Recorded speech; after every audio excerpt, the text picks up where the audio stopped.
Courtney, are we ready to go? Yes, we are ready. Welcome to the September 13th meeting of the Winston-Salem County Utilities Commission. As I think you heard Gail say, just as or Patrice, that it's a note that we are being recorded. Looking forward to a great meeting and welcoming Mark Owens, who just clicked off. Good timing there, Mark. And you might see me click off in a little bit because I have to eat my lunch. So if I click off, it is not because I'm not paying attention. So Patrice, would you like to call the roll? Sure. Good afternoon, commissioners. I'm going to start, of course, with Chairman Randall Tuttle. Present. Vice Chairman Wesley Curtis. Present. Commissioner Harold Day. Present. Commissioner Tom Griffin. Present. Commissioner Yvonne Hines. I know I saw her. You just said present. Present, okay. Commissioner Hugh Jernigan. Present. Commissioner Dwayne Long. Present. Commissioner Chris Parker. Present. Commissioner Charles Wilson. Present. And Commissioner Alan Younger. Present. Okay, thank you. Thank you, Patrice. Ms. Driver. Okay. Good afternoon, Chairman, members of the Commission. I'm going to announce who's on the call from staff before we get started. So again, I'm Courtney Driver, Utilities Director. We have Aaron King with us today, who's the Interim Assistant City Manager. So welcome, Aaron. Patrice Glenn, Senior Administrative Assistant and Recording Secretary. Mike Clavisto, the Deputy Director. J.M. McHarg, Assistant Director of Solid Waste. Michael Stover, Assistant Director of Operations. Shane Chu Huffman, Capital Projects Engineer. Todd Lewis, Senior Civil Engineer. Gail Kettler, our Public Information Officer. I was looking to see if Lisa is with us. Yes, Lisa Saunders, our Chief Financial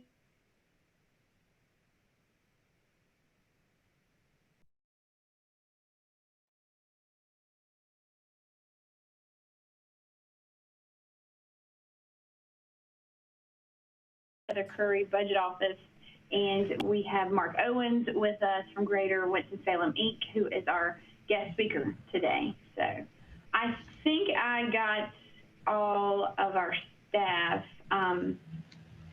Ricky Rubio's on here. He's our business analyst. That's it. Okay, and with that, we'll go ahead and get started. I got just a couple of announcements. I'm going to share my screen before I turn it over to Mark. We have had an incredibly busy morning, and I'll go into a little bit more detail about that in just a second, but let me share my screen. Okay, everybody can see that? Yep. So just a few announcements. The ERAP funding dashboard is updated on Wednesdays at 9 a.m., and so it can be found at this website, but we're continuing to reach out and share the information with those that are in need of assistance. There's the application lab at Forsyth County Department of Social Services.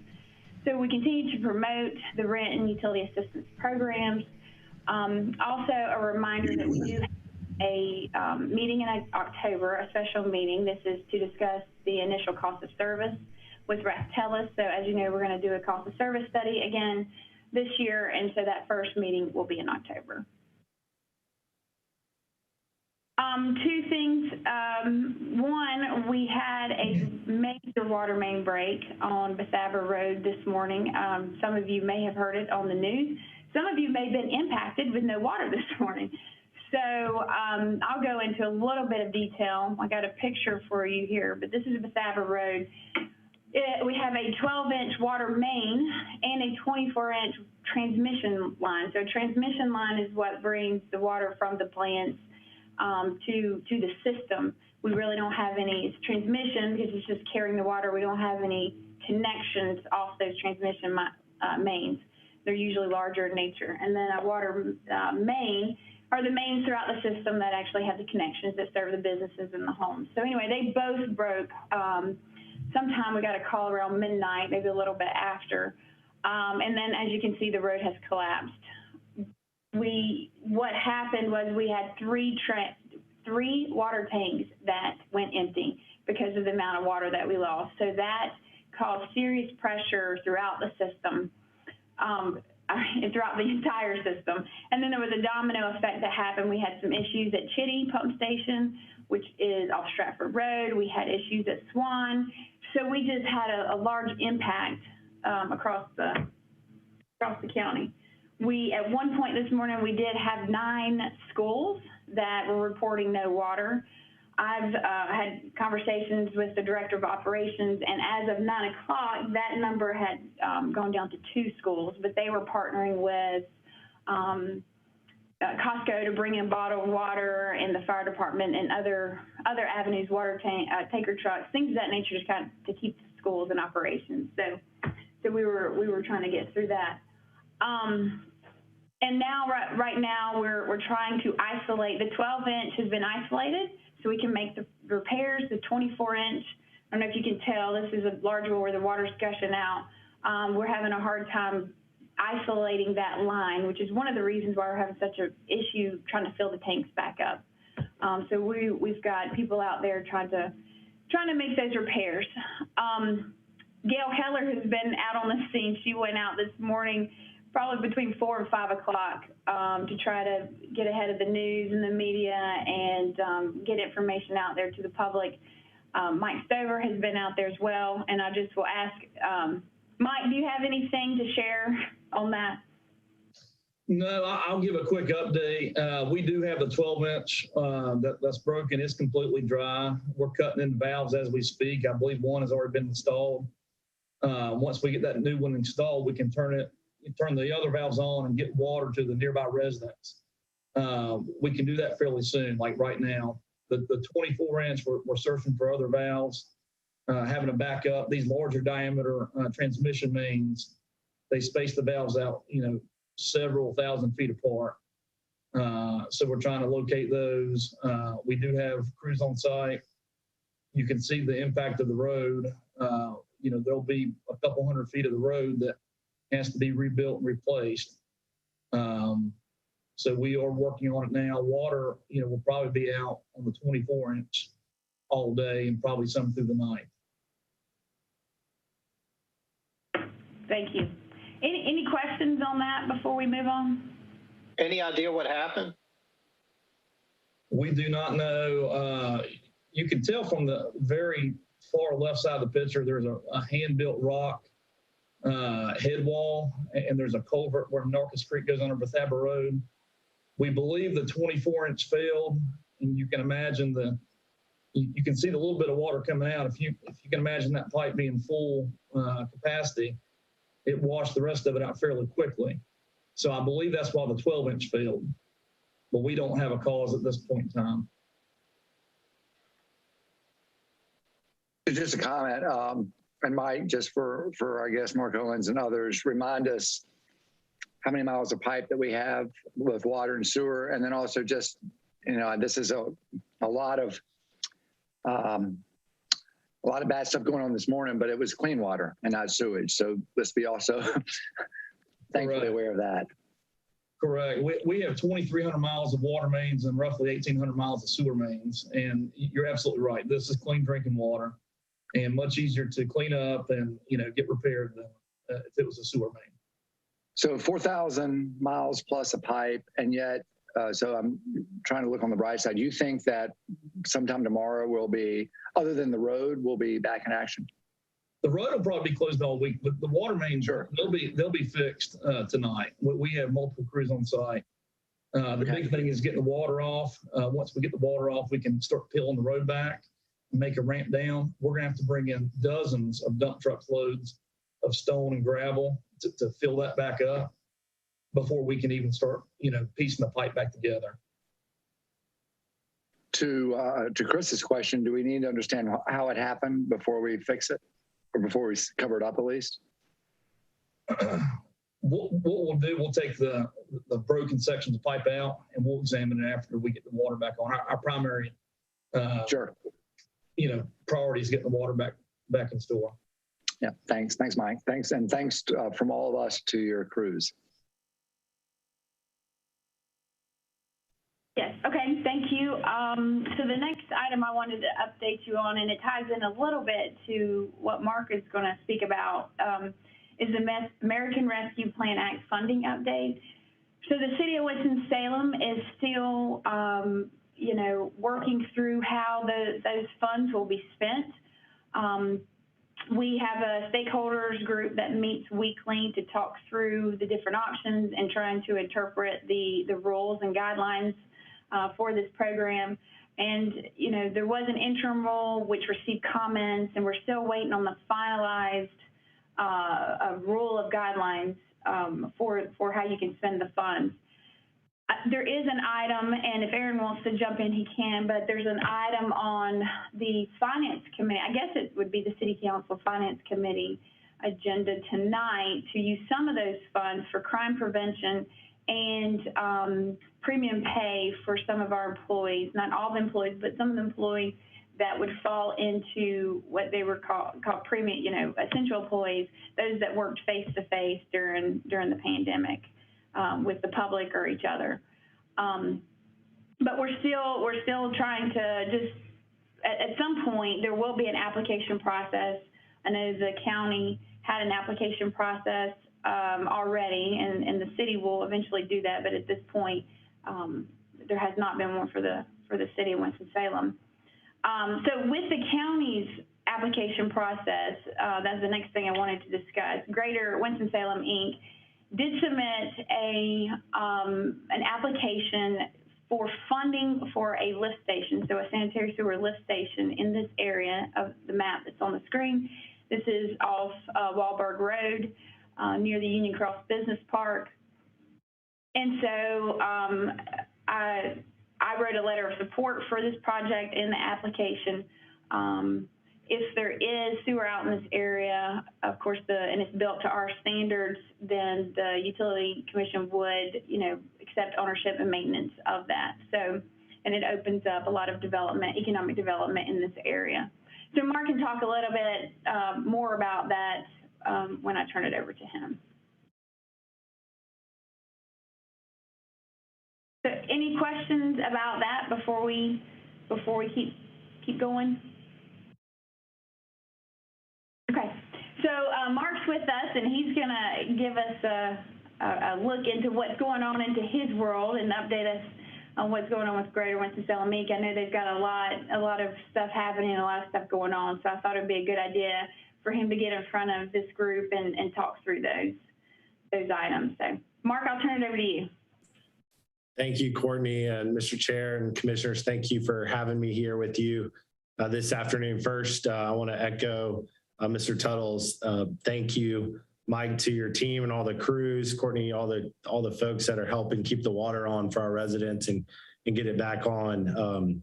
We're all blessed and fortunate that we can just turn a knob in our house and have water come right out, and we take that for granted until we don't have it. So thank you for, you know, really busting in and working all hours of the night and day to get it back on for our residents. So we really appreciate that. It's an honor to be with you today. I do want to just introduce a little bit of Greater Winston-Salem, Inc. to you and share what we're doing specifically on the economic development front. I'm going to apologize to Mr. Alan Younger. He's probably heard this presentation on other board meetings 3 or 4 times already, but it's always great to see you and start by saying that your chair, Randall Tuttle, is also on our board at Greater Winston-Salem, Inc. And it's really been great to be able to have synergy and our relationship growing between our organizations. Also want to thank Courtney. She's done a great job. We have a monthly meeting between Greater Winston-Salem, Inc., the Planning Board, the Utilities Commission, the city and the county, and our team here to talk about growth, economic development, and how we can all work together to drive Forsyth County and Winston-Salem at the right direction, at the right speed towards the future of development. So we're really excited about that. So just a quick background on Greater Winston-Salem, Inc. About 1.5 years ago now, Greater Winston-Salem, Inc. was launched in April of 2020 as the combination of what was then the Greater Winston-Salem Chamber of Commerce with Winston-Salem Business, Inc. The coming together of our two organizations created a new named organization called Greater Winston-Salem, Inc. We continue to do the Chamber of Commerce, small business support, networking partnerships around small business growth, our existing business operations, as well as now we're the responsible party for economic recruitment for the city and the county, and trying to sell our area as a great place to do business. We know that most of our job growth, which is our #1 measurable, is net new jobs and job growth, comes from our existing industry that's already here. But we also know that we need to attract new companies to come and provide new job opportunities, which we believe help also lead to economic mobility and economic opportunity for our residents in our county. What I'd like to talk to you about today is share a little bit of our industry sectors, where we're seeing some success, where we're seeing some challenges, and how our partnership with the Utilities Commission can help with that. So first, I'd like to just start by saying our 3 main strategic goals that we have is by 2030, we will be the top mid-sized city in the Southeast for economic growth. And we talk about encouraged growth through strategic recruitment expansion efforts while advancing our entrepreneurial ecosystem. Our second goal is to be a more equitable community. We will use education initiatives and community partnerships to increase economic equity and mobility for all Forsyth County residents. And our third goal is to be the best place to raise a family. Partner to ensure a high quality of life and access to world-class amenities in order to attract and retain the best talent. Those are our 3 overarching goals as our organization looking into 2030. And we believe that our role is sometimes to convene, sometimes to influence, and sometimes to be accountable for different aspects of those goals. And one of those things that we are really accountable towards is the recruitment and the growth of new jobs in the community. That's what we really focus on, is job growth and creating economic opportunity. And we do that in 5 main target industry sectors that we recruit and focus on. Those are healthcare and life sciences, aerospace and aviation, headquarters and business services, advanced manufacturing, which we really focus on transportation, logistics, and food and beverage, and then last, technology and high growth entrepreneurships.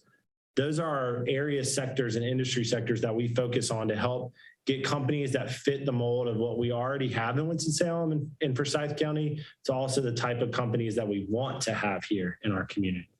We have launched extensive efforts in our high schools for paid internship programs, building our workforce to be ready for those jobs. And we're starting to see that come to fruition through our recruitment efforts and some of the recent expansion announcements that we've had in our community. I want to just talk about COVID briefly. Obviously, it's disrupted everything in every aspect of life. What it also has done is shined a light on people's decisions of where they want to live. Access to the top drinking water in the country is what I tell people is here in Winston-Salem. And we have an opportunity to leverage our size, our amenities, our world-class community to recruit people and companies to come to Winston-Salem. And those are things that people are taking into their mind in their decision process now of where to locate. How easy is it to have my employees show up to work? What's the weather like? What's my work-life balance look like? How close am I to family? Another major question that people are looking at when they're looking to move companies. So what I'd like to do is share my screen and show you a up-to-date dashboard of exactly how we're doing, talk through that a little bit, and then talk a little bit after that about why the ARPA request funding opportunity is important, and our partnership to look for more land is something that we're interested in moving forward. So if you allow me to attempt to share my screen. Can everybody see this dashboard right here? Thumbs up from Mr. Tuttle. Thank you, Randall. So right now, currently, we are tracking our projects in a very transparent way. Right here on the upper left, we have 59 total economic development recruitment projects in this space right here. You can see that the over 2/3 is EDPNC, which is the Economic Development Partnership in North Carolina. So what this is meaning is most of our projects come and say, I'm interested in doing business in the state of North Carolina because it's a great state for business. #1, for example, on the list of states by Forbes. That the state then sends out these RFIs to our communities and we respond to those and we get requests back and we follow with more information. We submit sites, submit projects, and we try to grow that. So I will say pre-COVID and pre-consolidation, we were averaging, and even when we started at the beginning of our consolidation, we averaged around 12 projects at a time. So we are almost to 60 active projects, is an expansive number of interest in the Winston-Salem-Forsyth County market. You can see those are broken down, and this number is totaling 64. So for you mathematicians, you'll be like, wait, that's a different number.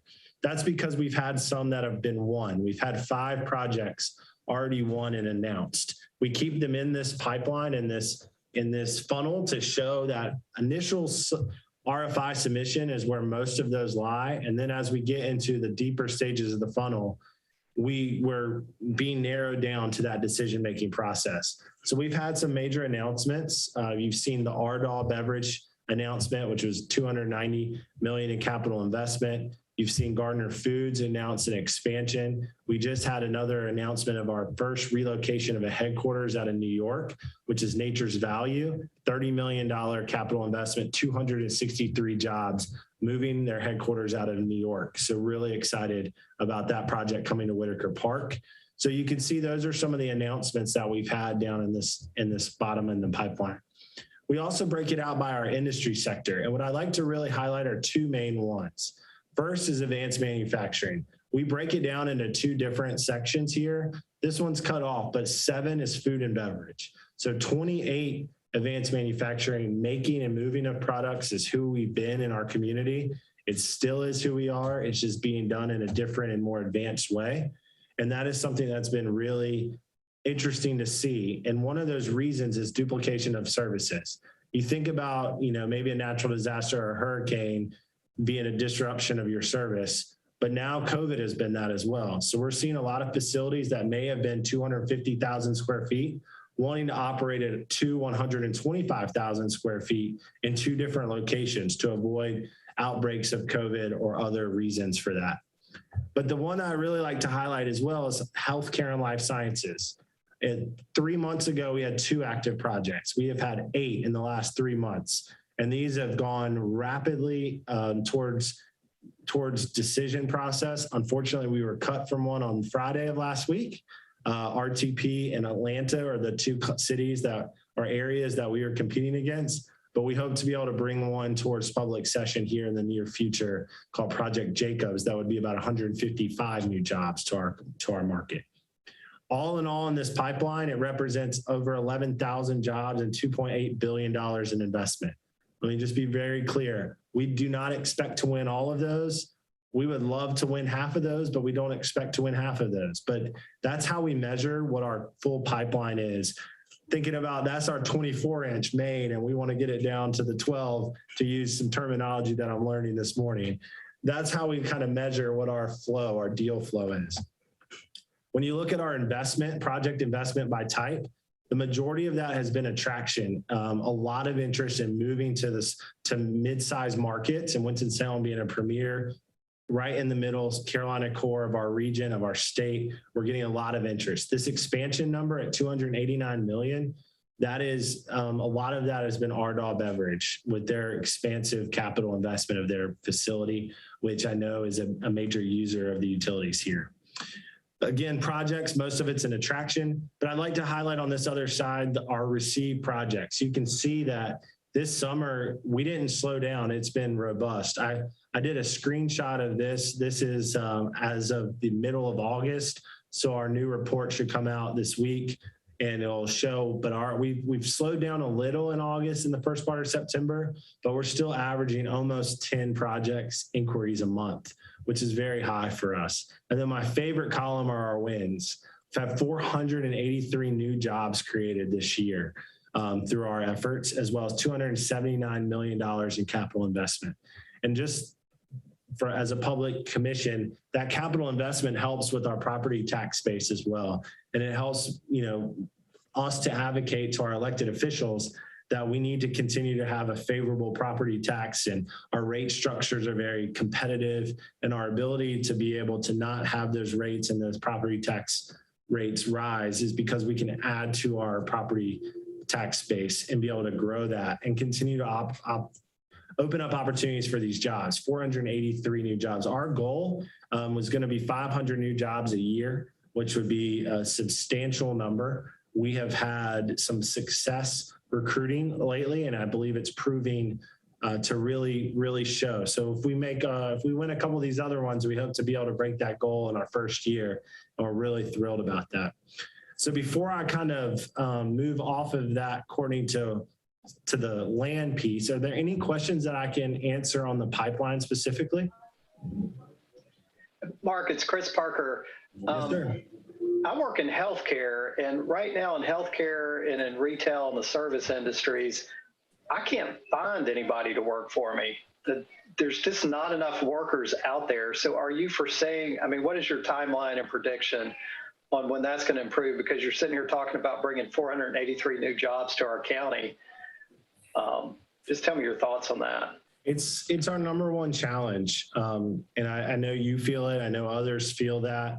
I believe, again, I will try to stay apolitical, but I believe some of the changing of how the unemployment benefits have changed and that there's some clarity there. Hopefully that will help re-engage individuals back in the workforce. What we have seen is a lot of these companies will be recruiting and moving people. So there's been a higher moving expense to bringing employees into the market. So of course, our job is hopefully to have those be Forsyth County residents going to take those jobs. But we also know these companies are going to be relocating and bringing people in with them.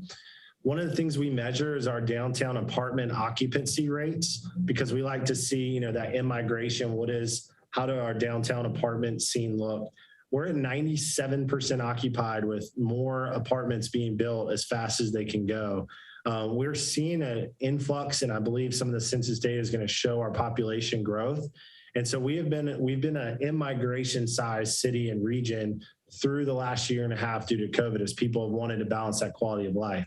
The major challenge that we have and why we lost that project I mentioned about Friday was, can we fill a substantial number of jobs quickly? It was a biotech related company, Chris, and they needed 500 new jobs. And they had a concern, can I fill 500 new jobs right away when the market is already showing some challenges? We've tried to offset that with some of the degree clusters. You see our universities and colleges really ramping up their program. We've seen attendance and our enrollment at our technical colleges go up. We've seen some of our training programs go up, and we're hopeful to be able to get more individuals back in the workforce into the right skill set. It's our number one challenge is we want to sell our community and bring companies and bring new jobs, but we also have to have the right people and the access to talent. The good thing is this is a problem everywhere. And while it's challenging here, we have a little bit better of employment rate and opportunity rate than some of our competitive cities do. And I think that hopefully will be an area that we can excel going forward. But I would be remiss if I didn't say it's almost impossible for me to project, as you requested, when we see that kind of balance tipping. I think as people hopefully, we were very optimistic about the fall, and then we had the Delta variant. So I'm going to stay optimistic about the spring and hope that as we start to turn that corner and we get back to some semblance of normal. I think a lot of people we've seen left the workforce to take care of kids and family members at home too. That's an under talked about piece of people exiting the workforce during this process. So it's a seesaw, if you will. We're trying to find that right balance. But our goal has been to try to provide opportunities. And we believe the more jobs we can create, our citizens and our residents and our colleagues in our county have more choices and options. And that's what we're trying to provide. That was a long attempted answer at a very challenging question. I hope that was okay. Harold Day here. Yes, sir. On this 279 million, we got revenue coming in for tax base. What is our dollars out to get that to come back? Do you have any idea on what the city and county tax has paid out for this? So it's normally, so this is not per year, it's committed over the length of the project. For example, Ardagh was a 5-year project at 50%. Now the difference is they do a net, it's a reimbursement. So Ardagh, for example, would have to pay their full tax rate, and then it could be up to a 50% return or reimbursement on that property tax base. We have a slide that I did not prepare that I'd be happy to bring back, Courtney, if it's okay to send to you and you can send to your commission. But what we look at, Mr. Day, is what is the net new tax dollars to the city or the county? That's what I look at, yeah. Yes, sir. And so, for example, a project like Ardagh, it's bringing in roughly about $4 to $5 million a year of new tax revenue. Sometimes it can get up to $10 million over the 5 year of net new tax dollars. So there is a cost, but what we like to show is the net new coming in, that it's, we would have lost that project to another city if we had not provided a tax incentive to keep them here. But at the end of the day, we provide it as an equation, and the taxpayers of Forsyth County and the taxpayers of the city of Winston-Salem come out to the positive side. And I'll be happy to send that slide over to the commissioners. I apologize I didn't have that exact number ready, but I can get that for you. Thank you, Mark. Yes, sir. Any other questions? Courtney, I know I don't want to take up too much time, so if it's okay, I'll just take a next step to land, if that's okay, which ties into the ARPA funding request. As you can see, we have a lot of activity, but what I also want to share, and I apologize as well to Aaron King in his new role as interim city manager. He's heard this from the planning side a lot, but there's just not a lot of land opportunity in Forsyth County for us to still submit a lot of projects that are ready, developable, ready to go. So when you look at Union Cross Business Park, there's a spec building being built right now. That'll be about the last space in Union Cross Business Park. Whitaker Park has only a 3-acre site remaining. All the other sites are taken and spoken for. We have really 3 major ones left: Tanglewood Business Park, Salem Creek, and Northridge. The other that we're hopeful for, and again, I'll lean on Mr. King, is that the city has acquired 83 acres as well near Union Cross that hopefully will provide an opportunity for us to have more land to be able to submit for these projects that can bring in these industrial or light manufacturers. But we also have saw Wahlberg Road, for example, that has now been growing right there at Union Cross. As Courtney shared that map earlier, there's been a proven of the market of Union Cross and Wahlberg Road. We've seen some development. There's a 610,000 square foot building being built out there currently. And we believe that that's an opportunity for more economic growth, and that fits with the planning board's plan. Sorry, Aaron, I forgot the name of the plan off the top of my head on this Monday, but looking ahead for our future planning considerations of where economic development should go, we try to overlay those maps of where economic growth is going and where the planning board and the planning commission see growth that should go, and then where does it line up with utilities. And that's where the ARPA funding request really ties together. And I'd like to just leave you with this and answer any questions, is that the work that you do is so vital for us to be able to have jobs created. When we go look and show these properties, number one question is, how fast can I connect to the water and sewer? What are the sizes of the pipes? What's the flow capacity? How fast can we get turned on? How fast can we be permitted? And I will just tell you that the staff of the Utilities Commission, the Planning Board, and the city and county, we have amazing turnaround times. Our rates are very competitive, and the staff will show up and be on site, and we really differentiate. So I want to just say thank you to the team for doing that. But we also have to look at where can we put new sewer connections and lift stations. And so partnering in those conversations with Courtney on those monthly basis is saying this opportunity for the ARPA funds is, if we were able to have funding for a new sewer lift station, it could open up over 500 acres of developable land, which would be another additional opportunity to add to the tax base, to add to our job growth, and to be able to cluster that around infrastructure that's already existing, that doesn't act too speculative in nature, but is paid for through these funding opportunities. So it's a really interesting time for Forsyth County. We want to be competitive, and we need to rethink how we utilize land. And as land changes and the economy is changing, how do we maximize our opportunities? And our partnership and our communication with the Utilities Commission specifically has been so great. And I just want to thank Courtney for that. But that's why we came up with the ARPA funding request, is because of that pipeline I showed you. We want to capitalize on this opportunity. And we firmly believe that this COVID time of people making decisions about where they want to go is not going to be a forever window. We may have a 2 to 3 year window to really capitalize on a mid-sized city being the premier location. And we want to capitalize on that by being ready and doing the work that we're doing now to be ready to open that land when the time comes. So Courtney, I hope I didn't go too long, Mr. Chair. I apologize. You've heard this a lot as well on our board, but I appreciate the opportunity and happy to answer any other questions that this group may have. Thank you, Mark. That was great information. Are there any other questions before we move on? Mark, thanks so much for being here. Appreciate all that you do. Thank you for having me. Next time I'll bring my coat and tie back out. I apologize again, but thank you for having me here. And thank you, commissioners, for the work and the time you spend on this. I know a lot of times infrastructure like sewer, water is underground. We don't see it until something happens like this morning. And we appreciate all the planning that you do to make it work and make our community work. And I'm just going to go ahead and claim me being on the agenda was not the reason that pipe broke. So please invite me back another time. Thank you, Mark. And I'll echo, Mark's been great to work with. So I really appreciate the partnership that we've made. So it's been very beneficial. So thanks again, Mark, for coming. Thank you, Courtney. And I would be remiss if I didn't say, just quickly introduce our Senior VP of Economic Development is Laura Lee on our staff. She joined our team. Walter Farabee is our Director of Expansion, Retention, and Real Estate. He's former city employee and has also worked in the planning board. He's fantastic. He's on the planning board, has worked in the planning department in the past.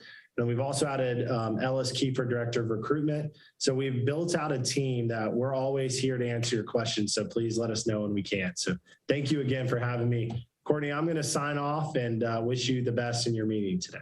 All right, great. Thank you. Thank you. Okay, well, let me share my screen again and we'll keep going.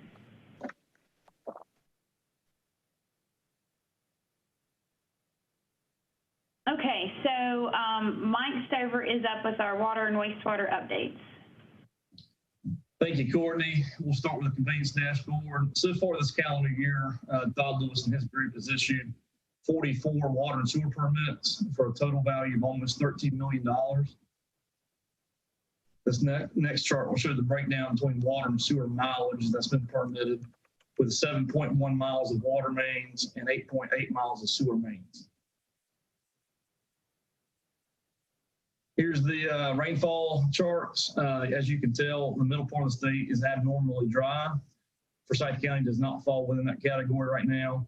The month of August, we received 4.58 inches of rain. The next chart you'll see, you'll notice that is about average over the past 14 years. Month of August 2021, we produced 40.2 million gallons per day of water. That's about a 3% or 8% increase from last year.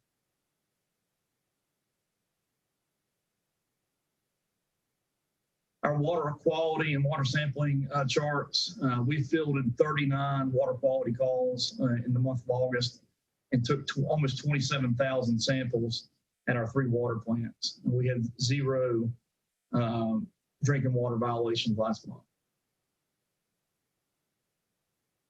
Collection system update. We did receive the SSO report for the month of June this morning. We had 0 notice of deficiencies, 2 notice of violation, 1 of which was an intent to enforce action. And we have not received the reports for July or August quite yet. Here's our SSO per 100 mile chart. We're slightly above where we were the past 2 years, still early in the year. You know, we still have plenty of time left to set another record year for lowest SSO counts. For the month of August, we had 6 SSOs, 5 of which were O&M related, fog, roots, and debris. 1 was a pipe failure. In our cleaning productivity, we're above our 10% permit requirement. Our cleaning contract is just ramping up. We've got contracts executed. They are, you know, full steam ahead. I would suspect in September you'll see a closing that gap between our scheduled cleaning goal and where we are right now. But we should, close that gap fairly quickly. And I'm going to turn it over to Mr. Cuivisto. Thank you, Mike. Good afternoon, Chairman Tuttle and Commission members. We'll start by taking a look at the first month of water and sewer operating expenditures for FY22, represented by the blue bar, which are lower than last year at the same time for July, which last year is represented by the orange bars there. And we're also under budget, which you can see is the shaded light blue area there on the background. Courtney, let me just address that other one real quick. So you can see we're lower. I think this is primarily due to the timing of some of the early year financial entries, and we'd expect things to start lining up more closely with the prior year after September and October. And you'll also see this same trend on the solid waste expenditure slide when Jan gets to that part of her presentation. Thanks, Courtney. On the revenue side, we started off the new fiscal year slightly ahead of last year and the budget, so that is good news. This slide shows our past due balances are holding steady from July to August. The city and county are seeing increased participation in the emergency rental assistance program. Really, we're seeing a lot more participation on the city side, which is helping some of our customers from getting further behind with their water and sewer bills. Then on the number of delinquent accounts, those went up slightly in August, and we're just going to have to continue to monitor all of this. As you can see, the accounts are slowly trending upward, and we do not want to see a significant jump in the number of delinquent accounts moving forward. There are no questions there. I'll turn it over to Jan McCart for the solid waste update. Thank you very much, Mike. Good afternoon, everyone. I'll begin with the regular tonnage updates and then have a couple of things to mention about two agenda items that are related to solid waste. So at Haynesville Road Landfill, we've taken in a total of 55,582 tons in the first 2 months of the year. So we're ahead of the budget and ahead of where we were last year. You see in the month of August, we took in 26,202 tons. So we dropped a little bit from that high level we saw in July, primarily due to the winding down of some of the construction work that's going on downtown with Forsyth County's projects. And we're seeing a similar trend at Old Salisbury Road, taking in 8,295 tons so far this year. So we are ahead of the budget and ahead of last year, but we did drop a little bit in August relative to a fairly high month in July. So item number 6 on your agenda is a service contract to crush concrete, asphalt, and brick on site at the 2 landfills. So Phillips Construction won this through an RFP process, and their rate is $7 per ton to crush this material on site. Just to give you an idea of what it would cost us to purchase stone from Vulcan through the city's blanket purchase order, we'd pay anywhere from $26 to $35 roughly per ton to have stone delivered from the quarry. So it's quite a cost savings for us at our operations. Item number 7 is also a service contract for work at our solid waste facilities. There was an RFP put out for electrical services, and Renolda Electric was the sole responder to that request for proposals. They have served us for many years in this capacity. So they gave us a proposal that was very similar in price to what they've done in the past. They're on call to provide maintenance service and repair and replacement for pumps, control panels, all the various electrical components that go along with those items. We have estimated about $45,000 annually for that contract. We actually spent a little less than that last year, but we did put a little bit of contingency in the contract. Jan? Yes. Harold, let's go back to the rock crushing. So let me get this straight. We charge people to bring concrete and asphalt across the scales, and now we're going to get it for $7 a ton crushed. Is that correct? Yes, that's correct. We do charge really a nominal amount for these loads to come in. We charge a flat rate. I think it's $12 right now. Okay. And it's really just a handling charge to process that load. Still sounds like a good deal. Yeah, I think it is. It's a good deal for both the contractors and for us. Yeah. Okay. Jan, this is Wesley. So Yes. so for the electrical contract, you just had one person submit? We did. There was just one response. That's correct. Do you think that's simply because everybody knows, well, they've done it, they're probably going to give a good price, why deal with it? They have, well, it is true. They have done this work for us for quite some time, and they work for a lot of city departments. So they do a lot of work for the city, but in the past, they have competed. There have been competitive RFPs put out where multiple people responded. We've seen it go both ways. Okay.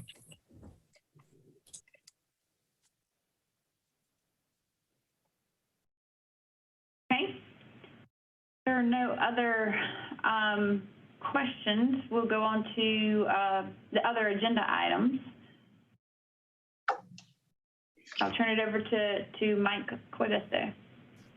Okay, thank you, Courtney. This is Wesley. So before we go there, one quick question. I want to go back to Mike Stover. So on the big picture, as far as the amount of lines, I guess, that we're cleaning, what percentage are we in having gone through all of our lines? Are we 90%, 50%, 70%? Mr. Curtis, that's a great question. I'm going by memory here, but I believe either last month or the month before last, when we approved the CSIP Year 6 award, at that point, we were roughly 50% through all of our collection systems. So out of 1,800 miles, we've been through 900 miles of sewer mains. Okay, good. All right, great. And that's on track to what we want to do, right? Try to get it.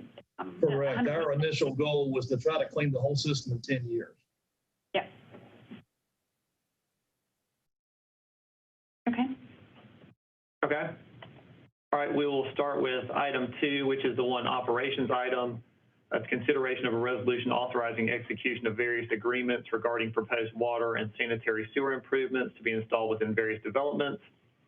This month, we have 2 developments for a total of $176,550 for water and $152,430 for sewer. Staff recommends approval.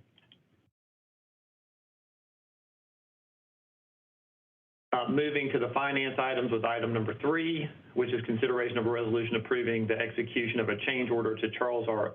Underwood, Inc. On May 11th, 2020, the Utility Commission awarded a contract to Charles R. Underwood, Inc. to install a new spare pump rotating assembly and new drive shaft assembly at the Idols Pump Station. This work has been completed. The original scope of work included Underwood transporting the removed rotating assembly to its facility, where it was disassembled and evaluated for rehabilitation. Based on this evaluation, Underwood recommends a cost of $94,800 to perform a complete rehabilitation of the removed rotating assembly. Staff reviewed the proposal and recommends approval of a change order to Underwood's contract in the amount of $94,800 to complete the rehabilitation of the removed rotating assembly. Mike, this is Chris Parker. So that is going to be a backup for us? Correct. That'll serve as the spare. And we only have one of these? Correct. The item you approved back in March of 2021, we had the spare and they installed that. So this is rebuilding what was existing, and we'll use that as the spare moving forward.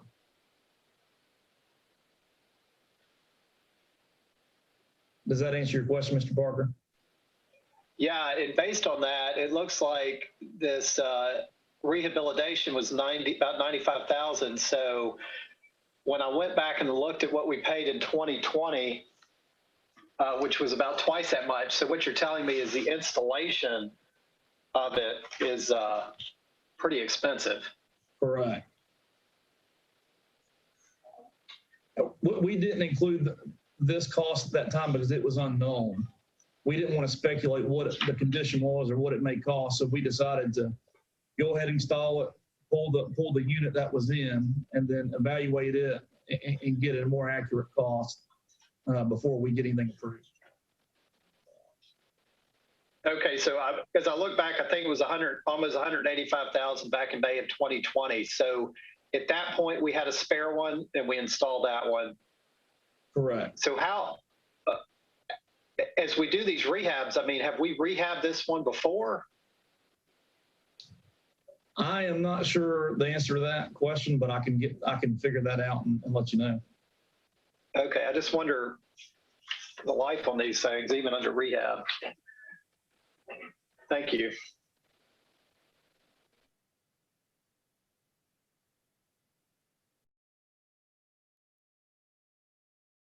Unmute myself. Moving on to item number 4, which is consideration of a resolution awarding a contract for the Northwest Raw Water Intake Bank Stabilization Project. The Northwest Raw Water Intake provides raw water to the Swan Water Treatment Plant. The bank area around the intake and portage has experienced significant erosion issues due to severe flooding events and needs repair. The scope of the project includes the installation of riprap stabilization, new warning signs at 2 locations along the Yadkin River, and the installation of rock wall veneer to stabilize the existing structure, along with other miscellaneous work. Bids for the project were scheduled to be received on August 12th, but fewer than 3 bids were offered as required by North Carolina General Statute. The project was re-advertised and 2 bids were received on August 20th, with KBS Earthworks, Inc., the low bidder at $544,380.23. KBS Earthworks has agreed to subcontract at a minimum 8% with certified minority-owned businesses and 5% with certified woman-owned businesses, meeting the goals established for the project. And it is recommended that a contract for this project be awarded to KBS Earthworks, Inc. in the total bid amount of $544,380.23, and that $28,000 be available for contingency if needed. The engineer's estimate for the project was $544,423. I've got a question about that. This is Dwayne Long. There's a huge difference between the low bid and the second bid and only other bid on this thing. And it may be a question you want to bring Jerry in on here, but the second bid with that much disparity, are they just responding just to have a showing? Are they serious bidder in this case? Good afternoon, Commissioners. I can respond to that. I spoke to that contractor at the bid opening. Their rationale, because I will tell you that we actually took that contract, and at that high bidder's request, we extended the bid opening by a week to give them an opportunity to finish their bid. They had told me at that point in time that they'd put a lot of effort in it and really wanted this project. But we made the decision to share our project budget for the amount, and we rarely do that. But I shared with every contractor the estimate in the range of $500,000 to $600,000. They knew that, yet they still submitted $1.1 million. And so I spoke with them at the opening, and they had made the decision that they were so far along that they just chose to go ahead and submit their bid. And I, from a standpoint of the experience of what we've seen over the past few months, I just can only anticipate that they were in hopes that something would go awry with the low bidder and that we would consider moving on with them and try to negotiate something down with their bid. But that was the only response that he could give me. Okay, thank you.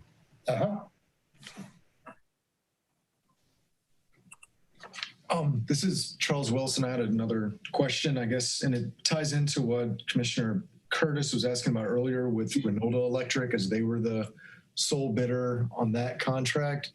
It seems like a recurring theme in this agenda that there's only 1 or 2 bidders. Is there a sense as to why? I mean, is it sort of a labor shortage, or is it just sort of, is your sense that it's sort of just a blip on the radar and hopefully not a growing trend where we don't have but 1 or 2 bidders?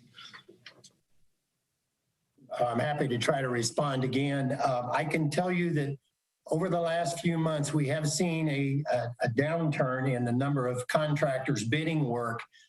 But I would say in this particular project, we had 8 very capable, competent contractors have the plans and requested the plans for this project. And in fact had, I believe, I don't have my documents in front of me right now, but I believe we had 9 of those contractors attend the pre-bid meeting. So we had every anticipation that we would have more than just the 2 contractors submit a bid. That's a great turnout from the pre-bid standpoint, but we are seeing a little bit of a downturn in the number of contractors. It really just depends on the project. This is this was a stream bank project, and this is, I believe, the 3rd or 4th attempt to get this project over the last 2 years to get this project awarded. And invariably it's come in substantially over budget. So we were just ecstatic receiving the one bid that was right on target with our budget amount. Okay, thank you very much. Mm-hmm.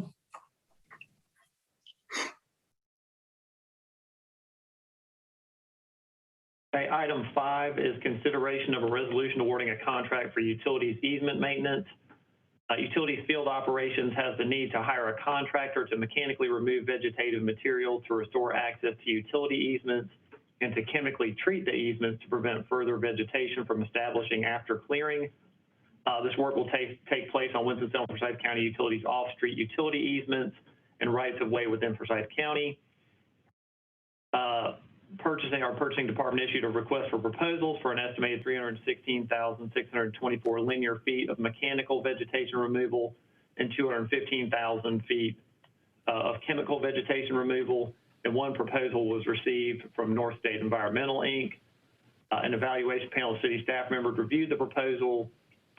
City staff members reviewed the proposal and recommended that a contract for utilities easement maintenance be awarded to North State Environmental in the amount of $247,000.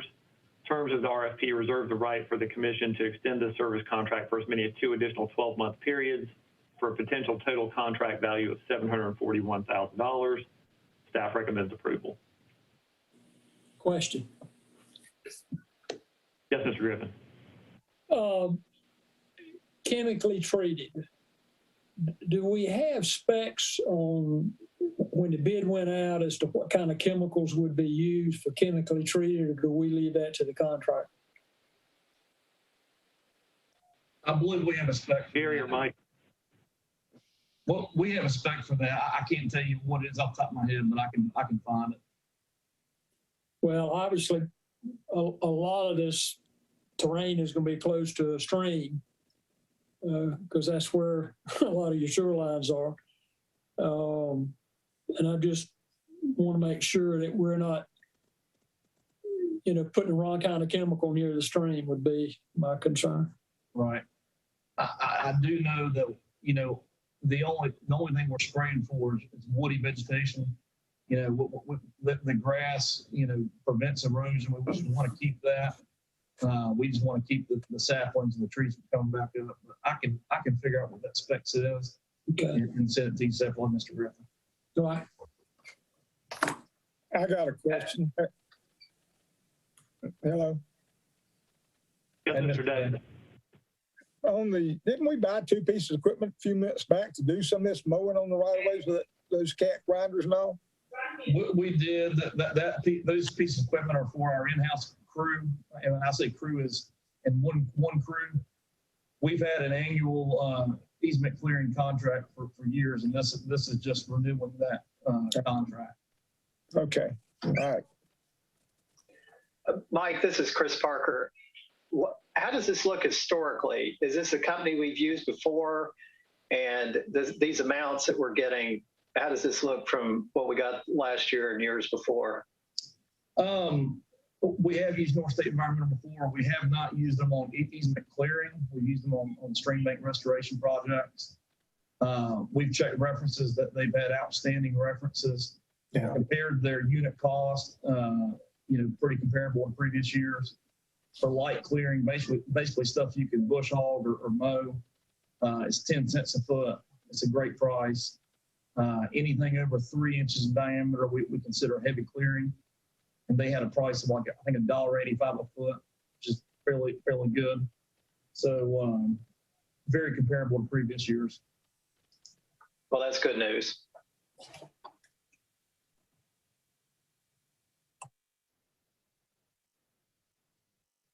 All right, item number 6 is consideration of a resolution awarding a contract for concrete, asphalt, and brick crushing services.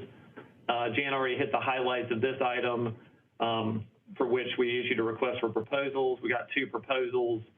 Our evaluation panel of city staff evaluated those proposals and recommends that a contract for the concrete, asphalt, and brick crushing services be awarded to Phillips Construction, Inc. in the amount of $130,000.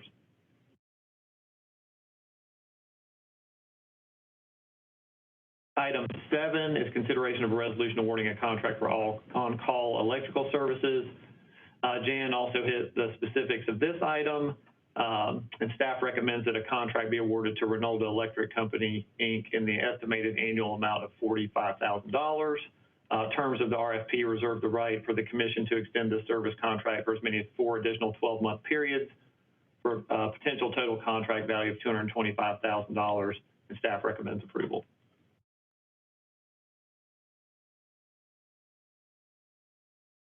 Item number 8 is consideration of a resolution awarding a contract for diversity, equity, and inclusion consulting services. And Courtney, did you want to talk about this one?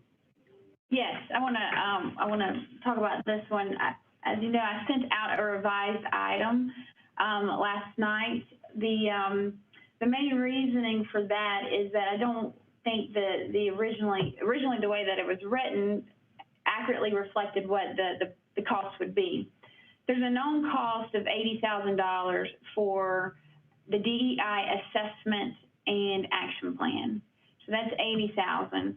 Beyond that, for ongoing support and training, it's really an hourly rate. So it's calculated based on how much time we use or how much time, the effort from the consultant. So to put a price on that we just don't know. It'd be a total guess.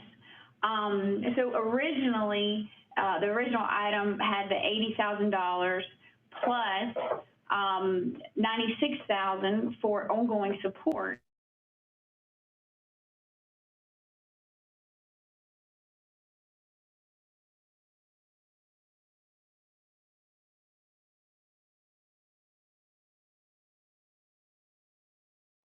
Encumbering those funds, my recommendation would be to approve the initial contract of $110,000. So that gets you $80,000 for the assessment plan, the assessment and the action plan, and then $30,000 because I don't think that assessment action plan will take the full year. $30,000 to get us through some ongoing support and training if we need it, and then future years, if we need to continue with these services, we would bring back items as needed to the board for approval. So that's how the item is rewritten. Most of our items, as you know and have seen on this agenda, when we do extendable terms, the attorney's office likes for us to put a value on there. So it's a potential value of this. I didn't think it was fair to put that value when we're just not exactly sure what it will be at this point. So like for it to be an extendable contract, but just with future dollar amounts or contract values approved at a later date. So that was the change in the new item as it was written. It was sent out last night. And let me, go ahead. I thought you were finished, Courtney, sorry. No, go ahead. You can. Well, I just wanted to let the commission know that this is something that you and I have been talking about for probably 18 to 24 months. And that this is an effort to look at the concepts of DE&I throughout the organization, not just HR. HR will be an important component of this, but in looking about what are some intrinsic or systemic or structural things and policies and our procedures in our service area and the way we bring in MWBE vendors, so on and so forth. So this is, while I think Courtney was smart to rewrite the action item to make it just the assessment plus probably, I don't know how many, a couple months of training, I would expect that to tackle this effort that is, it's not just a one-year effort, it's an ongoing effort. But I do like the plan of coming back every year to assess how we're doing rather than one of these blanket 5-year deals. But I'm love to hear if any of the commission members have thoughts or questions or concerns. Harold Day here. Do we have an internal problem that we're trying to figure out what's going on? Or, you know, we got the second best water in the country, so we must have some great employees. Do we have a problem when we're trying to locate or head off before it happens? Don't we have an HR department that does this for us? I mean, I'm trying to get a handle on why we're going to hire an outside source when we got people that do this job for us. That's my question. I'll try to address that. So we do have excellent employees. We have a lot of great employees, you know, a little over 380. And I would say we have a very diverse group of employees, you know, race, gender, where they're from, careers, professions. We also serve a very diverse customer base. And so I think this initiative just gets us in front of any particular challenges that we may or may not have. So that's really the need for the program, for the initiative. Well, for that kind of money, could we hire another full-time employee to do all this for us that we have control with? Well, I guess that is, you know, obviously we contract out a lot of work where we don't have in-house resources. So is it worth hiring an employee for now and for, you know, like beyond 5 years, or is it worth just hiring a consultant to come in for a shorter period? Well, it may be 5 years, it may be 3, but a shorter period of time to do an assessment that they're, you know, someone that's more specialized and trained to do that type of work for us. And so the thought was to go that route versus hire a full-time staff. Courtney, Tom, question. The city has a DEI office apparently, based on the memo. And Tom, I think it's also a brand new office yet to be established that also just lost their leader. So they don't have a. I'm not trying to restate what you said, but no, the person that was. No, I guess that was I'm going back to basics. You know, if the city already has an operation with an office doing this, why aren't we using that mechanism to fulfill the need to do the DEI within? I would think we obviously are city employees and we're in a city organization. If they're doing it, why are we doing it outside of what they do? I'm not sure I understand. So Courtney, let me take that one, just because I think if the city sort of gets around to doing it, it will be solely an HR perspective. And I don't know if Aaron or Courtney wants to correct what I said, but let me say it'll be primarily from an HR perspective. We are a separate enterprise fund that has a lot of other impacts on DE&I and are impacted by diversity, equity, inclusive things outside of just HR, from rate setting to the, I mean, you know, so the MWB is a good example of if our organization is sort of really steeped in these principles. I would argue right now our MWB efforts are somewhat reactive. We come up with we sort of look for people to fill versus proactively looking years out and how can we broaden our vendor base and be more creative in attracting talent. That's maybe an example that a city effort that's just focused on HR probably won't attack. Also, I mean, any organization, I mean, you, Tom, know better than anyone all of our policies and procedures, and it helps put a filter on any of our current practices inequitable. And the city HR effort will not help us identify that. It'd be not great. Hope we spend an assessment. We say, yeah, perfect, great. But I don't expect that. I could see where whatever the city would do would not specifically deal with issues within the utility organization that you may want to look at. You know, that would be something. But I guess part of what I was looking at in this was the ongoing part of it. We're going to keep this consultant going and going and going. So I'm wondering if the city gets there, and these are my words, not yours, but get their act together and start doing their thing. At some point, we merge that together so that we don't have a separate function going on and they're doing a separate thing. And it looked like to me that, yeah. Maybe. I think that's the beauty of what Courtney did, is scaling it back, and we sort of tackle it a year at a time. Okay. But I would expect that we'd probably, my guess, I mean, who knows, that we'd probably at least do this on our own for a year or two and then reassess. Good. Well, and if I remember, this sort of was an outshoot of, in a lot of our meetings, we kept concerned about, well, let's see now, we couldn't get participation. Well, is 2% what it ought to be, or is it 10%? Well, we didn't get any, but they awarded us none. Or is it something that maybe we're doing that we're not getting that participation? So it's that whole process of trying to see if there's anything. And like I say, like Rhonda said, hopefully there's nothing, and we're doing the best we can at what we have. But if there's a way to try to achieve those goals that perhaps we're not seeing, this is an avenue to perhaps give us a little better outside view of persons that have maybe experienced this with a lot of other groups, to say, now here's where we found there, and here's what we did, and here's how we got better participation. And so we can maybe bring some of those things here, suggest to bring some of those things here that you might take advantage of. Okay. Mr. Griffin, that's an excellent point that you made. I do want to add to, it's kind of like the strategic plan that we did. The city did an overall strategic plan that involved all departments, and utilities was just a piece of that. We were just a piece of that larger plan.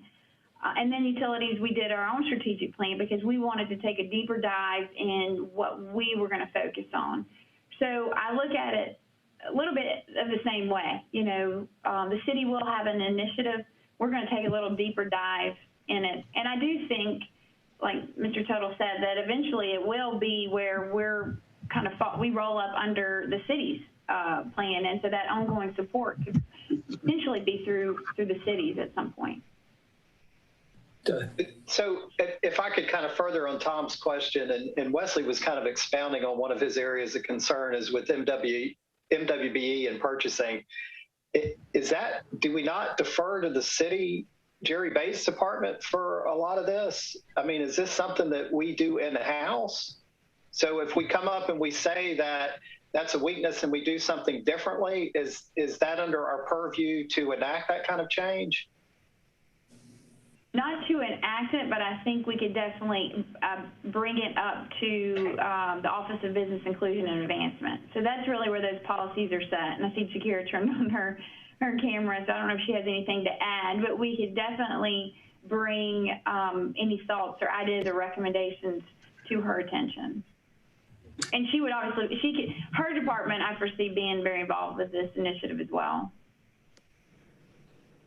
Yes, to add, good afternoon, everyone. So I think to maybe give a little bit more like high level of what the DEI will potentially do for utilities is, so yes, a portion of it will look at the MWB participation, but it is also going to look at you all's internal policies as well. So it just won't focus on MWB participation and how to increase those efforts, but look on your policies as well.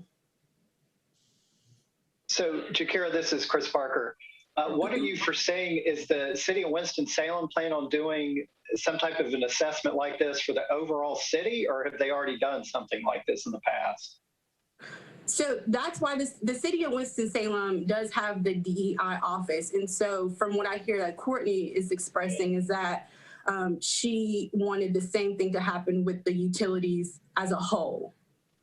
And that eventually over maybe in the next couple of years is that you all would fall under potentially the city's DEI office, but to conduct the assessment separately.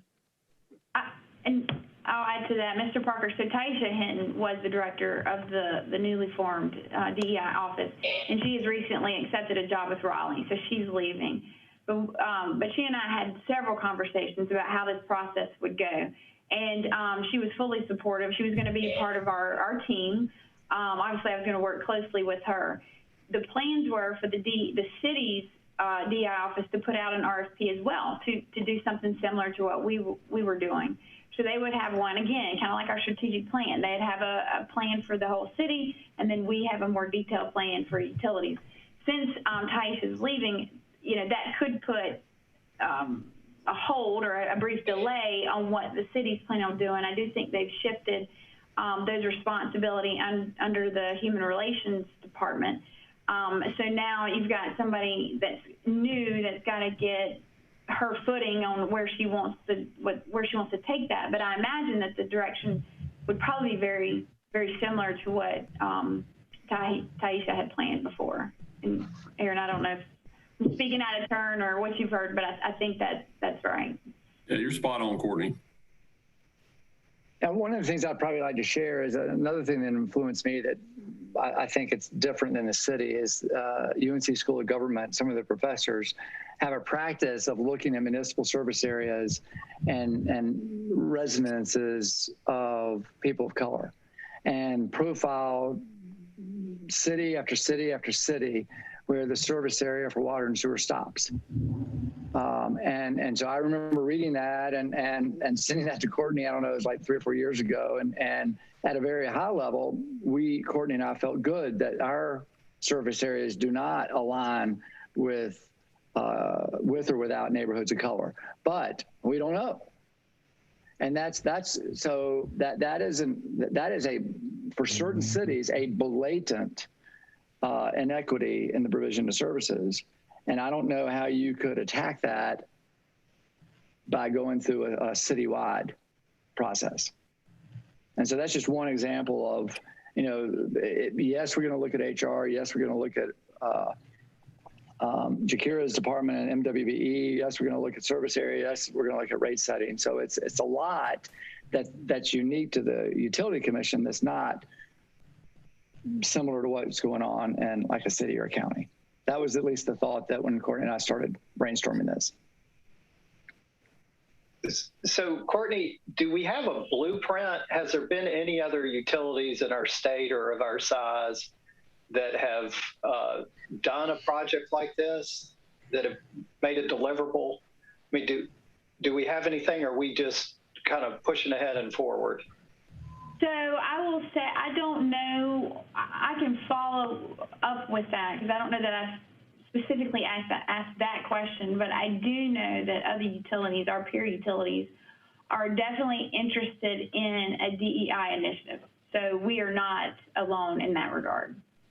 But to the extent of what their deliverables are, I don't know, but I do know that has been a focus, that has been a topic that's been a priority for other utilities, especially the larger utilities like us.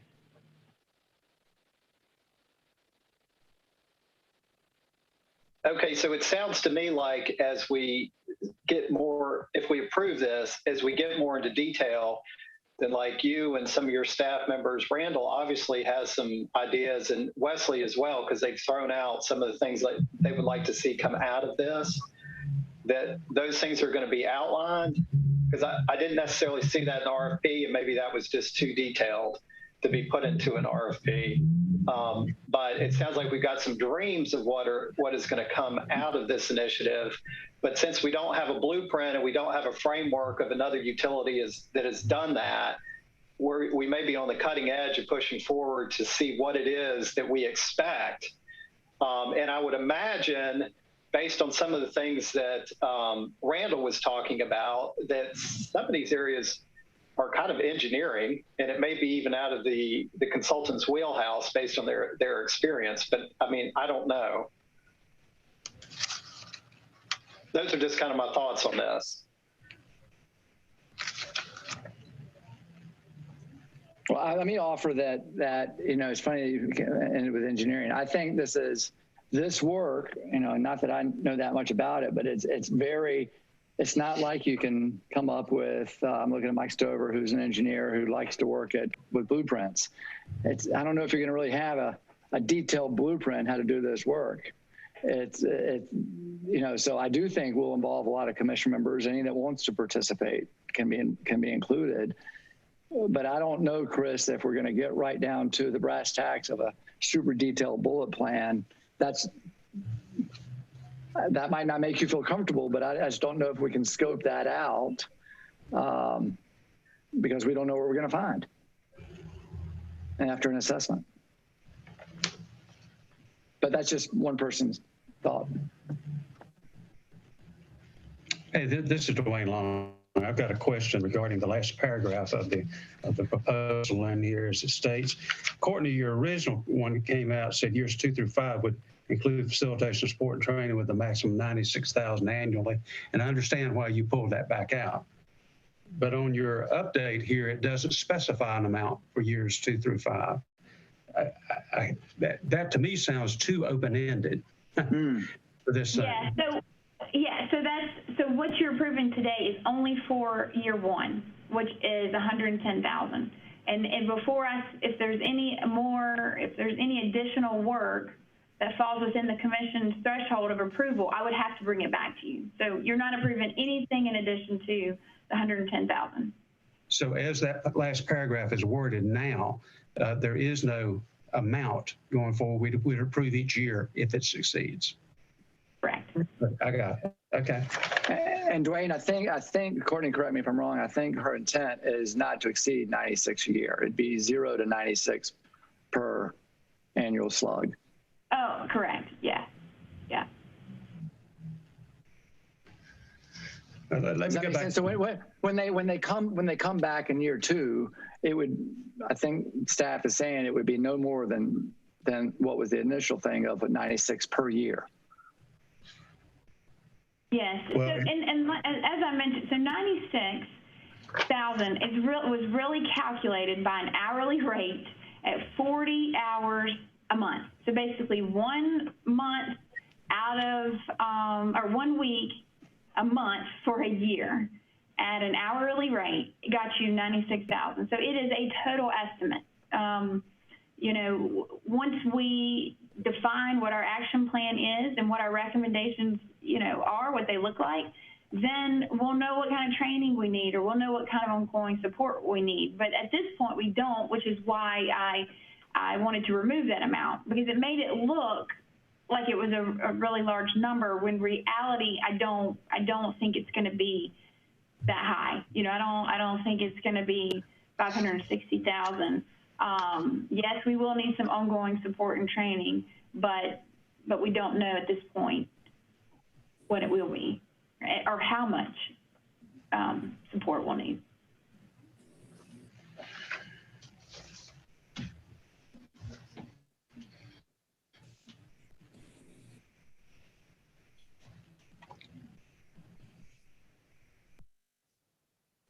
I was muted. Other questions? This is a good discussion. This is Marilena Johnson-Goodhold. So just to clarify, what you're approving is a contract with up to 4 12-month extensions, but it's a conditional approval. It's conditioned on both parties agreeing and funds being made available. No, Marilyn, I just want to make sure you saw that she sent out an agenda item last night. Yes, I did see that. That's right. Yes, Chairman. Right. Yeah, so it would, so she's right. So Marilena, it would approve a contract that is renewable.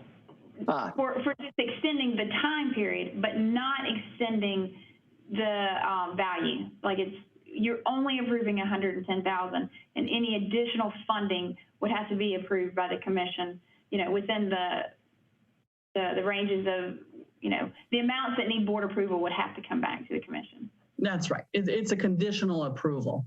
So it's contemplating 4 extensions, but conditioned on the item coming back and funds being budgeted for that purpose and both parties agreeing.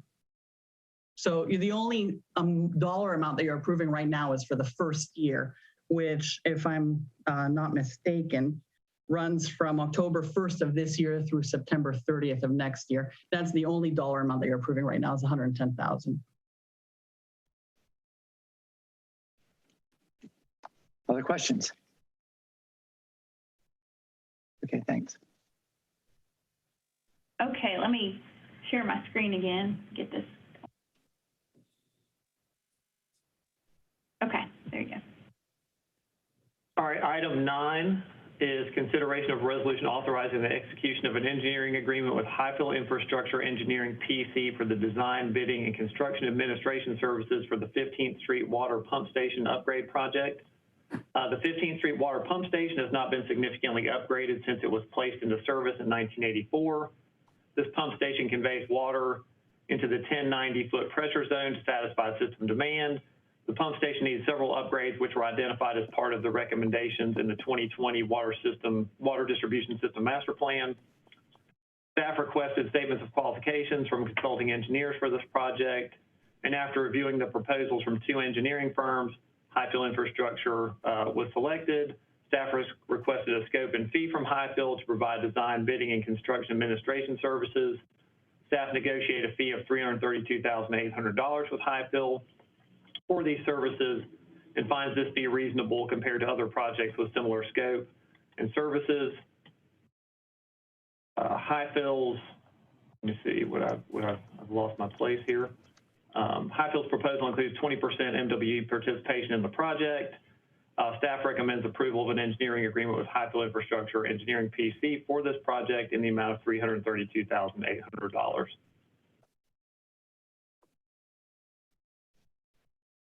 Item 10 is consideration of a resolution authorizing the execution of a utility agreement with the North Carolina Department of Transportation for certain utility work related to roadway improvements and bridge replacement over Peters Creek Parkway on Salisbury Ridge Road.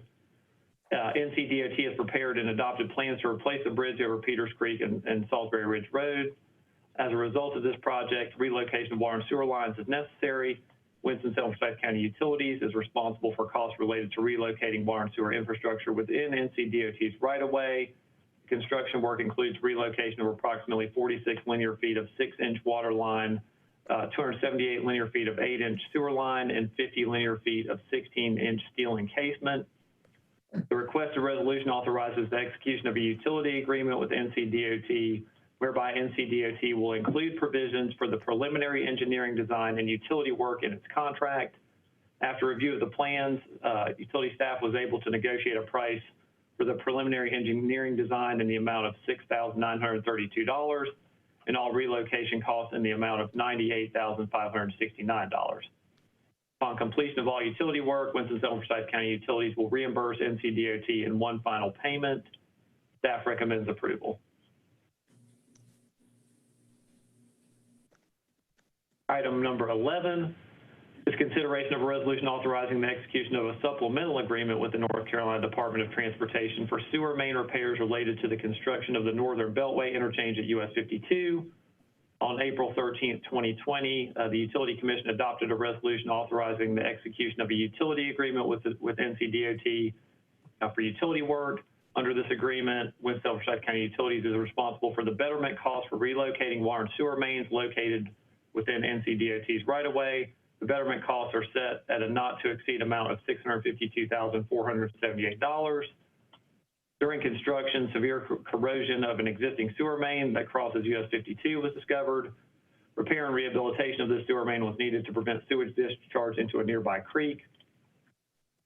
The work involved stream diversion, bypass pumping, and the installation of a sewer line that was performed by NCDOT's contractor to complete the repairs in a timely manner. The total cost of this work is $99,853.69, and it is considered outside of the scope addressed in the original utility agreement. The attached resolution authorizes the execution of a supplemental agreement with NCDOT. Upon completion of all utility work, Winston-Salem County Utilities will reimburse the NCDOT in one final payment covered under the utility and supplemental agreements. Mike, Tom Griffin. Yes, Mr. Griffin. Do you have available what the betterment was? In other words, I assume we were oversizing some lines. Do you know the details? I do not have the details of the original agreement, and I don't know if Mike Stover or Todd Lewis has any idea, but we can get that to you, Mr. Griffin. Yeah, Mr. Griffin. Yeah, so this project, it involves relocation work for the Northern Beltway and interchange at 52. So it's a combination of sewer mains that are relocated as well as a water main. But yeah, we do have a breakdown if you're interested. I have a spreadsheet that breaks down quantities. Okay, that'd be great.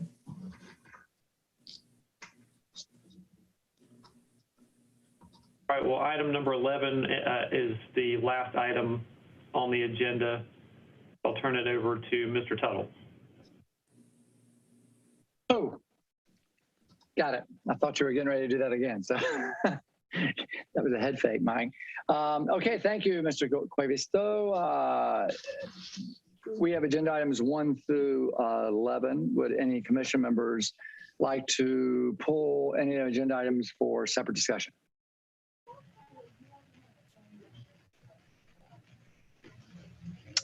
Hearing none, I would entertain a motion to approve consent agenda for agenda items 1 through 11. So moved. Dwayne motions, and a second. Second, Wesley Curtis. Mr. Curtis. Patrice, would you like to, we have a motion and a second. Any discussion on any of the agenda items that we've not had already?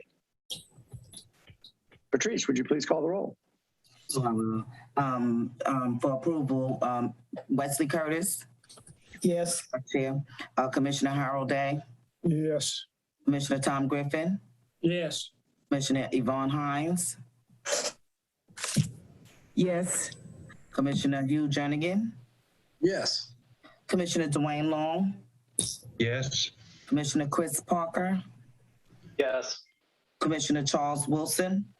Yes. And Commissioner Allen Younger. Yes. Okay, thank you. Thank you, commission members. Shockingly, we were exactly on time.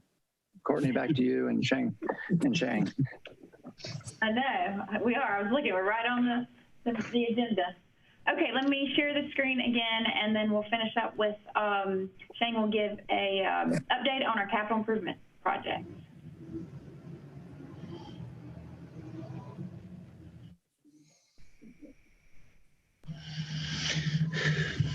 Good afternoon, ladies and gentlemen. I hope you guys all enjoy this very beautiful weekend weather we had. It's gorgeous, wasn't it? All right, so the first project is the Kernersville Sewer Rehab project.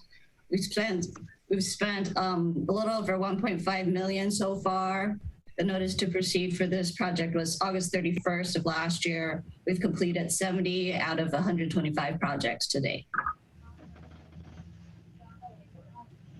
And here we can see the rehab project boundary as in the black. The green is everything we've completed so far. There's a little blip of yellow in the middle. That's what we're working on right now. And the red is what we still have left to finish.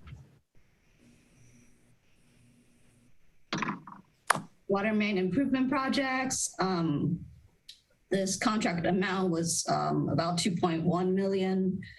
The final completion date should be sometime this month. It might be a little bit later than September 21st because there's a material shortage right now that our contractor is working through. So far, we've completed 5 out of 19 project sites. The green are the green dots are the different project sites we've completed. The red is what we still have left. System-wide sewer rehab phase 3. So far we've spent about 6% of our contract amount. The notice to proceed was July 19th. It's one of our newer projects. 3 out of 7 project sites have been completed to date. I believe we've finished on Arbor Road now.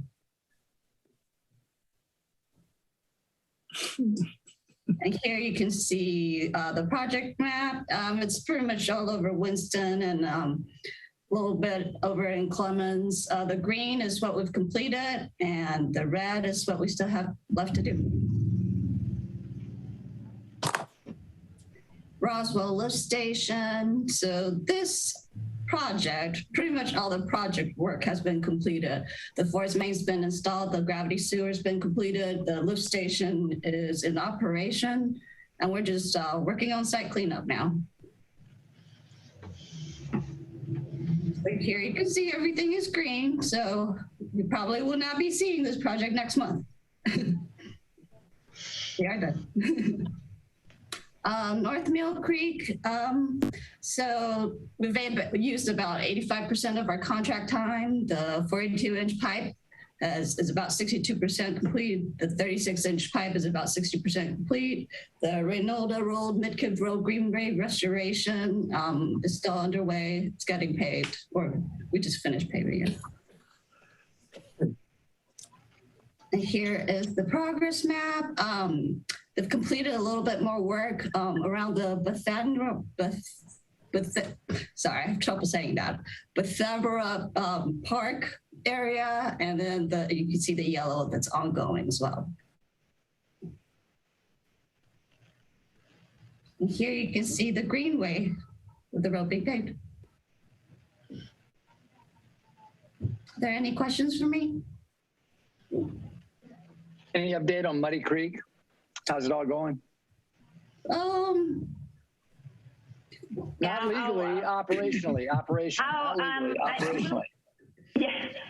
So we're in operation. So for the most part, the project is complete and it's running operation. There's still a few punch list items that they have not completed, and so technically it has not met final completion yet, which is something else that we disagree on with the contractor. And we've had our first mediation meeting, which I won't go into detail, 2 weeks ago, and there's really nothing to update the commission on yet, which is why I hadn't scheduled another closed session. But when there is, I will have another one to update you on when there's something to update you on. But, Okay, Gordon? but it is working. Everything's going fine and moving okay. And It is in operations, yes. it's in operation. Okay. It's serving its intended purpose. Okay, good. There we go. That's the key word. We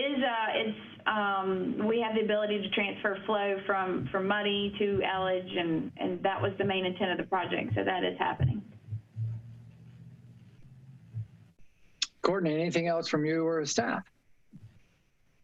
No, just be thinking about our crews as we try to finish up this, major break that we had this morning. And I'm just thankful that nobody was hurt, driving along that road. So we've got a lot to do to shore it up. So. And Courtney, if I could give a little shout out to Gail, I was up pretty early this morning and I got an email out. I think it was maybe 5 o'clock or before that. And I was 4:52. Yeah, I was like, did she put that on an automated thing, or is she really up that early? So, kudos to her for, I guess y'all reached out to her to try to get ahead of it, because I'm sitting here looking at my Nextdoor app, and there were a lot of questions that were flying around on that as well. So her getting out there to let the community be aware of what was going on in the situation, even when a lot of people would be asleep at that hour.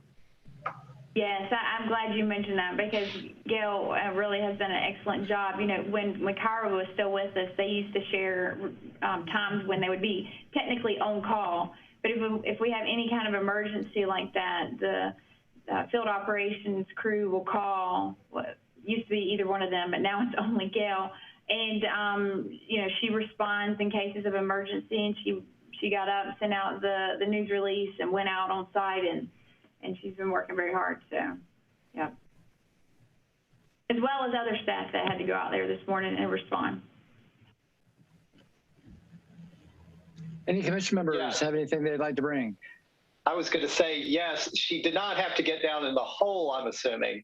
So right. She didn't have the hard enough job.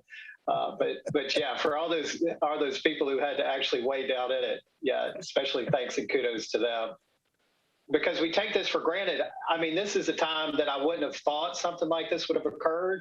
I think more of when we had hard freezes is when it does occur. But you don't realize how dependent we are until we don't have it. Right. It's amazing that it affected so many towers. Yeah, and I think that's because we lost so much water and it drained 3 of those tanks. And then we just had a domino effect because then we had pump failure at Chitty, which is our pump station on Stratford. So it's not really even close. Then we had an issue at Swan, and it's just kind of like, it just kept on spiraling, and then it just impacted.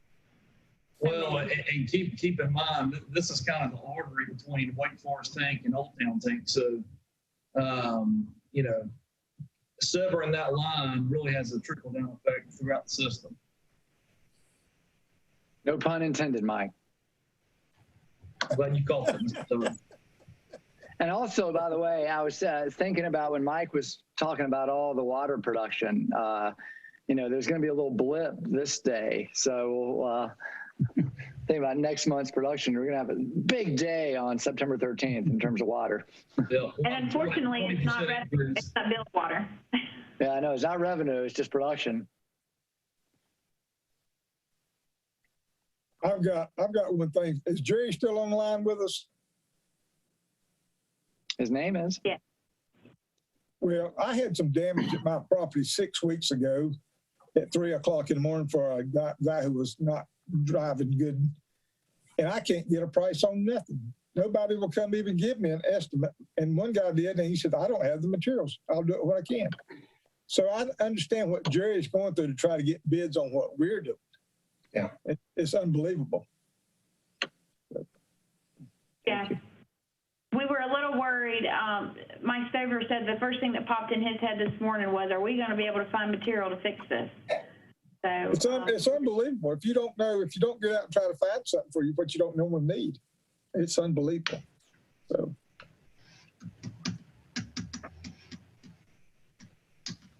Mike, that begs the question, is should we be thinking proactively and doing a little stockpiling of certain things? Absolutely. The good news is we're part of NC Waterborne, so we have a partnership with other utilities across the state. You know, for some reason, even the 12-inch pipe, one of Shane's projects, the water main improvements, Ramey, they're going to be waiting months, upwards of 4 to 5 months for smaller diameter pipe. The 12-inch I wasn't worried about. The 24-inch, we don't stockpile a ton of that. Luckily, we were able to get our hands on 5 sticks of it, so it's not a problem. But we will definitely be stocking up on specialty pipe in the event something like this happens again. And Mike, you mentioned that you were having a hard time finding the cutoff for that big line. Is there something we need to do in the future so those are more easily accessible? Well, let me clarify my statement. We're not having trouble finding the valves. We're having trouble getting the water off. And the valve maintenance program that just got approved a few months ago, that's going very well. The intent of that program is to try to figure out which valves work, which valves do not work. A lot of these valves haven't been touched since the day they were put in the ground. And we find them when we go out there and we have to get something isolated, and we turn them off. And, if they have a valve nut, we turn them off. They might not seat properly. They're letting some flow by. Some of them, the valve nuts are rounded off. You can't even turn them. A number of things we run through. And it's always on the weekend or the middle of the night or on holiday. So, that program is intended to try to identify some of those and fix it proactively. Okay, I'm glad to know we're working on that.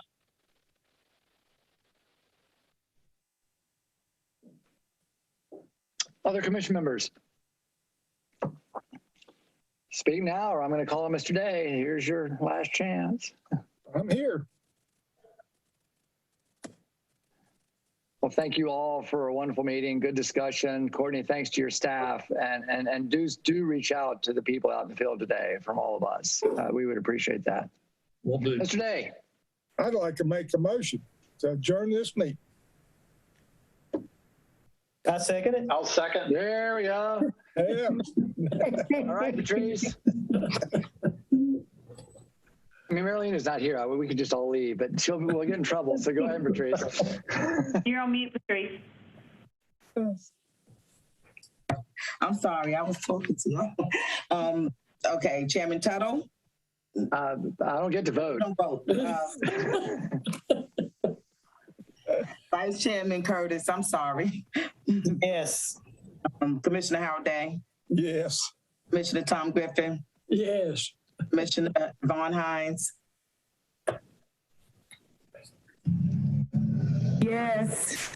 Commissioner Hugh Jernigan, Yes. Commissioner Dwayne Long, Yes. Commissioner Chris Parker, Agreed. Commissioner Charles Wilson, Yes. Commissioner Allen Younger. Absolutely, yes. Yes. So, Mr. Tuttle, now I know how you felt over those months. There you go. There you go. And by the way, I only get to vote in the case of a tie, but I know how I would break this tie. So thanks to everybody on the screen for all your service for this organization. And we'll see you, if not sooner, we'll see you in a month. Okay. Bye.